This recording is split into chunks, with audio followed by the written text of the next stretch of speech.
அண்ணி யார் வீட்டு சாவி கொடுத்துட்டு போறாங்க? அந்த மெஸ் நடத்துறாங்களே லட்சுமி அம்மா அவங்க கிட்ட. அவங்கள நான் பார்த்ததே இல்ல. அவங்க வெளியில வந்தா தானே. அவங்க ஹஸ்பண்ட் சரியான குடிகாரன். தினமும் குடிச்சிட்டு வந்து வீட்ல காசு கேட்டு கலாட்டா பண்ணுவான். Black coffee. பாவம் 3 பொண்ணுங்களை வச்சு கஷ்டப்படுறாங்க. அதனால என்னமோ அவங்க ஹஸ்பண்ட நினைச்சு அவங்களுக்கு காம்ப்ளெக்ஸ் ஆயிடுச்சு போல இருக்கு. அதனால தான் வீட்டை விட்டு வெளில வரதில்ல. ஏ லீலா, பொம்பளைங்கெல்லாம் ரொம்ப பாவம்ல. ஏன் அப்படி சொல்றீங்க? இல்ல, அவங்களால இயல்பா நினைச்சபடி என்னைக்குமே செய்ய முடியாது. ஒன்றும் இல்லை, அண்ணி எடுத்துக்க. அண்ணன் அனுசரிச்சு அம்மாவை அனுசரிச்சு எல்லாருக்கும் ஏற்றபடி நடந்துக்கிட்டு பயந்து ஒரு காரியத்தையும் செஞ்சுக்கிட்டு. ஏன் அவங்க மெஸ்ஸுக்காரம்மா 3 பொண்ணுங்க, அவங்கள காப்பாத்துறதுக்காக கஷ்டப்பட்டு மெஸ்ஸு வச்சு சம்பாரிச்சு என்ன பிரயோஜனம்? சாயங்காலம் ஆனால் புருஷங்காரன் வந்து அடிச்சு வச்சு திட்டி எல்லாத்தையும் பிடிக்கிட்டு போயிடுறாங்க. பொம்பளைங்களுக்கு சுதந்திரம் இல்லை. என்ன அப்படி பார்க்குற? நீங்க என்னங்க பெரிய குழப்பவாதியா இருப்பீங்க போல இருக்கு. என்ன குழப்பிட்டப்போ? பொம்பளைங்க மேல நீங்க அனுதாபப்படுறீங்களா? அப்ப என்னன்னா பொம்பளைங்க வேலைக்கு போறது தேவையில்லைன்னு சொன்னீங்க. பொம்பளைங்க வேலைக்கு போய் சுயமா சம்பாதிச்சா தானே சுதந்திரமா இருக்க முடியும். அப்ப அப்படி சொல்றீங்க, இப்ப இப்படி சொல்றீங்க. இல்ல, சம்பாரிச்சா மட்டும் பொண்ணுங்களுக்கு சுதந்திரம் வந்துடாது. ஏன் மெஸ்ஸுக்காரம்மா கூட தான் சம்பாதிக்கிறாங்க.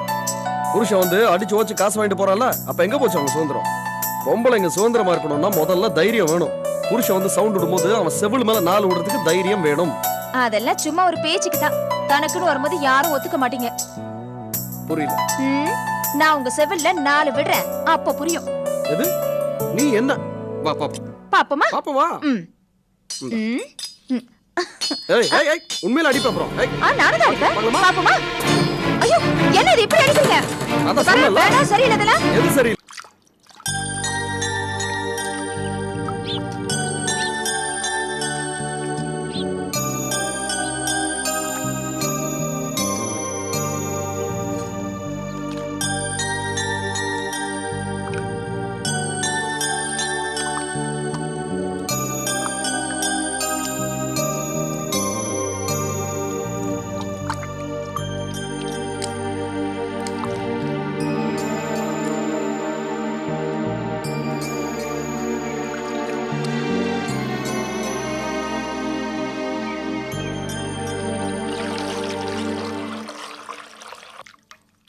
ஏன் மாமா இப்படி வேடிக்கை பார்த்துட்டு இருக்கீங்க? போய் ரேடியோ கிட்ட ஏதாவது கேளுங்களே. எவ்வளவு நேரம் தான் ரேடியோவை கேட்டுட்டு இருக்குது?